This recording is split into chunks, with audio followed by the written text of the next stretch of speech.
আজকে যে টিউটোরিয়ালটা শুরু করতে যাবো সেটা হচ্ছে গিট নিয়ে।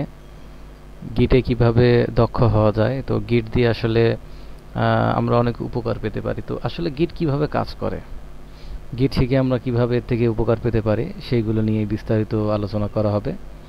তো গিট আসলে কি? গিট হচ্ছে একটা ভার্সন কন্ট্রোল সিস্টেম। তো গিট version control system, version control সিস্টেমটা যদি আমরা বলি শর্ট বা অল্প ভাষাতে যদি বলি যে ভার্সন কন্ট্রোলটা কি, যেমন যদি কেউ সফটওয়্যার বা কোনো প্রোগ্রাম বানায়, তো সেই ক্ষেত্রে দেখা যাচ্ছে তার কিছুদিন পরে হোক বা 10 দিন, 15 দিন, 1 মাস, 2 মাস পরে তার অনেক ফাইলগুলো চেঞ্জের প্রয়োজন হতে পারে, আপডেট করতে পারে, এডিট করতে পারে, ডিলিট করতে পারে। তো সেই ক্ষেত্রে ফাইলগুলো আসলে কখন কোনটা চেঞ্জ হয়েছে, কখন কোনটা চেঞ্জ হয়নি, মডিফাই করা হয়েছে, তো সেইগুলো আসলে মনে রাখতে হয়। তো মনে রাখতে পারলে দেখা যাচ্ছে যে ফাইলগুলোতে তখন অনেক সমস্যা পোহাতে হয় একজন ডেভেলপারকে অথবা একজন ডিজাইনারকে। তো সেই ক্ষেত্রে আমাদের যে কাজগুলো করতে হয়, এই এইগুলো আমাদের কোথাও নোট করে রাখতে হয় বা কোথাও আমাদের লিখে রেখে আমাদের ম্যানুয়ালি কম্পিউটারে জমা রাখতে হয়, সেভ করে রাখতে হয়। তো এইগুলো আসলে টোটালি একটা পেইন,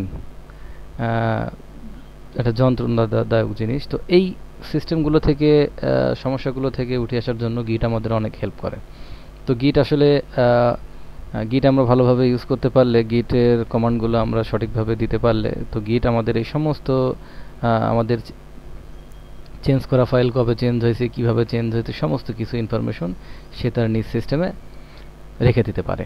তো গিট শুধু আসলে ভার্সন কন্ট্রোল সিস্টেমেই কাজ করে না, আসলে আর উপকারিতা আরও অনেক আছে। যেমন আমরা যদি রিমোট কোনো জবের সাথে বা কোনো ওয়ার্ক করি যদি, এবং সেখানে যদি গ্রুপ ওয়াইজ কাজ করি, তো সেই ক্ষেত্রে আমাদের বারবার আমাদের ফাইলগুলো, চেঞ্জ করা ফাইলগুলো আমাদের গ্রুপের এমপ্লয়ীদের কাছে কপি পেস্ট না করে আমরা গিটের মাধ্যমে একটা লোকাল একটা রিমোট সিস্টেমে, অর্থাৎ একটা রিমোট একটা স্থানে আমরা রাখলে সেখান থেকে আমরা ওই কপিগুলো বিভিন্ন জনকে ডিস্ট্রিবিউট করতে পারি এবং ইনফরমেশনগুলো অ্যাকুরেটলি আমরা ঠিক যেভাবে লিখছি সেভাবে থাকবে। তো গিট আসলে একটা কোলাবোরেটিভ সিস্টেম, সবাই একসাথে মিলে কাজ করার জন্য গিট অনেক বেশি পাওয়ারফুল এবং অনেক সমস্যা থেকে দূর করে, আমাদের সুবিধা দিতে পারে গিট। তো ফার্স্ট আমরা গিট কিভাবে ইনস্টল করব। তো আমরা গিটের কথা স্টেপ বাই স্টেপ বলবো। এই টিউটোরিয়ালটা স্টেপ বাই স্টেপ অনেকগুলোই পর্ব হবে, তো আমরা সেখানে আস্তে আস্তে সবগুলোই বলবো। তো প্রথমে একবারে এত না বলে আসলে আমরা আস্তে আস্তে গিটগুলো আমরা জানবো। তো সর্বপ্রথম আমরা গিট ইনস্টল করাটা দেখবো, যে গিট কিভাবে ইনস্টল করতে হয় এবং কোথা থেকে ইনস্টল করতে হয়। তো ফার্স্ট আমরা এই ওয়েবসাইটে আসবো, আসার পরে আমরা গিট ইনস্টল করব। তো গিট আমরা দেখবো এখানে, যেহেতু আমাদের উইন্ডোজ সিস্টেম, আমি উইন্ডোজ সিস্টেম চালাচ্ছি, অপারেটিং সিস্টেম, সো সেই ক্ষেত্রে আমাদের ডাউনলোড ফর উইন্ডোজ। যদি ম্যাক ইউজ করে তাদের ম্যাকের জন্য ম্যাকের ভার্সন, এবং লিনাক্স যারা ইউজ করবে লিনাক্সের জন্য তাদের ভার্সন। তো আমরা যেহেতু উইন্ডোজ, এখানে ডাউনলোড বাটনে ক্লিক করলে পরে এখানে ডাউনলোড শুরু হয়ে যাবে। তো এখানে আমরা ক্লিক করব। তো আমার অলরেডি ইনস্টল করাই আছে। তো সঠিকভাবে ইনস্টল করতে পারলে, ডাউনলোড করার পরে এখান থেকে ডাউনলোড করতে হবে। ডাউনলোড করার পর যদি কোনো অপশন ঠিক যেটা যেমন যেভাবে আছে সেভাবে রেখে আমরা যদি নেক্সট করি, তাহলে গিট ইনস্টল হবে। এবং গিট ইনস্টল হলে আমরা দেখতে পারবো আমাদের এখানে গিট গুই, গিটের দুইটা ভার্সন, গুই অর্থাৎ গ্রাফিক্যাল ইউজার ইন্টারফেস ইউজ করা যাবে গিটের। তো এখান থেকে আমরা রিপোজিটরি ক্রিয়েট করব, অর্থাৎ এটা গিটের গুই ভার্সন। তো আমরা অ্যাকচুয়ালি এখানে যেটা দেখাবো গিটের কমান্ড লাইন ভার্সন, অর্থাৎ গিট কমান্ড লাইন ইউজ করে কিভাবে গিটে আমরা মাস্টার হতে পারি, আমরা গিট সম্পর্কে দক্ষ হতে পারি, সেটা আমরা দেখব। তো সাকসেসফুলি সফটওয়্যারটা ইনস্টল হলে, গিট ইনস্টল হলে আমরা এখানে লিখব গিট ভার্সন। তো আমাদের এখানে আমার ইনস্টল করা আছে 2.8। তো আপনাদের যেটা ইনস্টল করা আছে যেভাবে সেটা সেমন থাকবে, কোনো সমস্যা নেই। আপডেট ভার্সন হলেও হতে পারে, কোনো ব্যাপার না। তো আমরা গিট আমাদের সাকসেসফুলি এখানে ইনস্টল আছে। তো এখন আমরা গিট দিয়ে কাজ করা শুরু করব, যে এক্স্যাক্টলি আসলে গিট দিয়ে কীভাবে কাজ করব আমরা। তো গিট ফার্স্ট যেটা করব সেটা হচ্ছে আমরা একটা ফোল্ডার নিব। তো এই ফোল্ডারের মধ্যে আমরা কোনো কিছু নেই, ব্ল্যাঙ্ক। তো এইখানে আমরা ফার্স্ট এইখান থেকে একটা রাইট ক্লিক করে গিট যে কমান্ড লাইন, এই কমান্ড লাইনটা নিয়ে আসবো। এখানে একটা জিনিস মনে রাখতে হবে যে গিট, এখানে আমরা উইন্ডোজের নিজস্ব সিএমডিও আছে, অর্থাৎ কমান্ড প্রম্পট। তো এখান থেকে আমরা অ্যাকচুয়ালি আসলে কোনো কিছু এখান থেকেও কাজ করা যাবে, কিন্তু এখান থেকে অনেকগুলো কমান্ডই মিস হতে পারে। তো সেই জন্য গিটের মেন যে সফটওয়্যারের যে কমান্ড লাইন টুলসটা সেটা আমরা ইউজ করব, কারণ গিট অ্যাকচুয়ালি অনেক ব্যাশ কমান্ড সাপোর্ট করে। আমরা তো জানি ব্যাশ কমান্ড মূলত লিনাক্স। তো এইটা আসলে উইন্ডোজ এনভায়রনমেন্টে এই টুলসটা, গিটের এই টুলসটা অনেক ব্যাশ কমান্ড সাপোর্ট করবে গিট ইউজ করার জন্য। তো সেক্ষেত্রে এটা ইউজ করাই বেটার। তো আমরা ফার্স্টে কাজ শুরু করার জন্য যে কাজটা আমাদের করতে হয় সেটা হচ্ছে আমরা গিট এখানে ইনিশিয়ালাইজ করব। অর্থাৎ আমরা ফার্স্ট একটা রিপোজিটরি তৈরি করব। অর্থাৎ যে রিপোজিটরিটা গিটের এভরিথিং, যেই রিপোজিটরিটা আমাদের সমস্ত ফাইলের কি বলা যায়, এটা আমাদের সমস্ত ফাইলের হিসাব কিতাব রাখবে। অর্থাৎ কখন কোনটা কিভাবে আমরা অ্যাড করছি, কমিট করছি, এগুলো এভরিথিং সব কিছু হিসাব রাখবে। তো আমাদের এখানে দেখলাম আমাদের একটা গিট রিপোজিটরি ক্রিয়েট হয়েছে। এখানে আমরা দেখছি .git। তো এটা অনেকের মেশিনে নাও দেখা যেতে পারে। তো এটা আসলে যাদের মেশিনে হিডেন করা আছে, কোনো ফাইল দেখাচ্ছে হিডেন, যেটা আছে সেটা হিডেন অংশ দেখাচ্ছে না, তো সেই ক্ষেত্রে এটা কিন্তু দেখাবে না, ব্ল্যাঙ্ক থাকবে। তো এখানে আমরা ভিউ থেকে শো হিডেন ফাইলস, এখানে আমার এটা শো করা আছে বলে তাই, কিন্তু এটা যদি ডোন্ট শো করি তাহলে এখানে এটা দেখা যাবে না। তো কোনো সমস্যা নেই, এটা এমন থাকলে কোনো ব্যাপার না। আমরা এখন গিটের মেইন যে ফাইলটা, আমি আবার চেঞ্জ করে আসি, গিটের যে মেইন ফাইলটা আমরা এখানে দেখি, এটাতে আমরা হাত দিব না।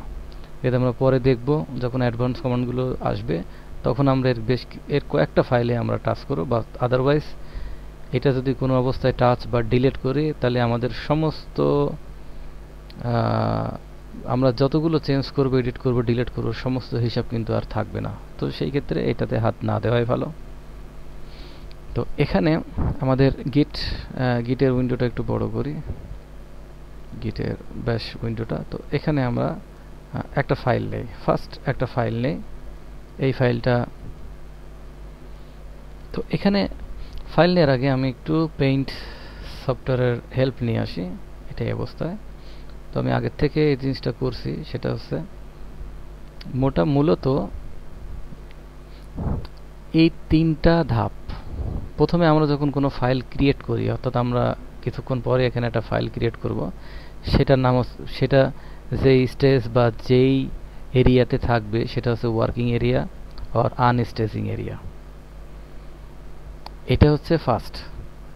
অর্থাৎ আমরা কোনো ফাইল যদি ক্রিয়েট করি সেই ক্ষেত্রে এটা ওয়ার্কিং এরিয়াতে থাকে। তো ওয়ার্কিং এরিয়াতে অথবা ওয়ার্কিং ডিরেক্টরিতে, যেটাই বলি না কেন, অথবা আনস্টেজিং এরিয়া অথবা আনট্র্যাকড ফাইল, যে ফাইলটা থাকবে সেটা আনট্র্যাকড অবস্থায় থাকবে। তো সেটাকে আমাদের ট্র্যাকিং বা স্টেজিং করতে হলে, অর্থাৎ এখানে এই এরিয়াতে নিয়ে আসতে হবে। এটা স্টেপ বাই স্টেপ, একটা সময় আমরা দেখবো এখান থেকে আমরা ডিরেক্টলি রিপোজিটরিতে নিয়ে যেতে পারবো। তো এখন আমরা স্টেপ বাই স্টেপ আমরা দেখব। তো এখান থেকে আমরা ওয়ার্কিং এরিয়া থেকে ডিরেক্টলি আমরা স্টেজিং এরিয়াতে যাব। তো স্টেজিং এরিয়াতে যাওয়ার জন্য অর্থাৎ ফাইলটা আনট্র্যাক আছে, ট্র্যাক অবস্থায় নেওয়ার জন্য আমাদের কমান্ড ইউজ করতে হবে। এখানে আমরা দেখব স্টেপ বাই স্টেপ। এবং স্টেজিং এরিয়া থেকে লাস্ট আমরা যে রিপোজিটরি, সেই রিপোজিটরিতে আমাদের ফাইলটা রাখলেই, এটা লাস্ট স্টেপ, এখানে রাখলে এই ফাইলের সমস্ত কোথায় কি চেঞ্জ করা হয়েছে, কখন চেঞ্জ করা হয়েছে এবং চেঞ্জ করার সময় কোনো মেসেজ লেখা হয়েছে কিনা, এগুলো সমস্ত কিছু শুধুমাত্র রিপোজিটরিতে কোনো ফাইল থাকলেই কেবলমাত্র দেখাবে, আদারওয়াইজ এই দুটো এরিয়াতে থাকলে দেখাবে না। তো এই ক্ষেত্রে আমাদের ফার্স্ট ফাইল ক্রিয়েট করব, তারপরে সেটাকে ইন্ডেক্স সেটাকে ইন্ডেক্সিং অর্থাৎ স্টেজিং এরিয়াতে নিয়ে যাব, তারপরে সেটাকে অ্যাট লাস্ট রিপোজিটরিতে নিয়ে যাব। তো স্টেপ বাই স্টেপ এই তিনটা সিস্টেম আমরা এখন দেখব।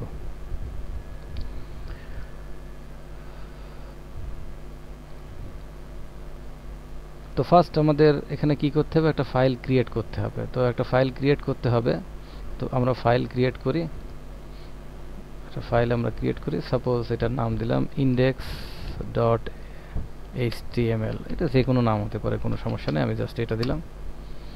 তো index.html, তো index.html দেওয়ার আগে আমরা একটু দেখে আসি, এটা আমি এখনই ডিলিট করে ফেলছি, এটা রাখবো না।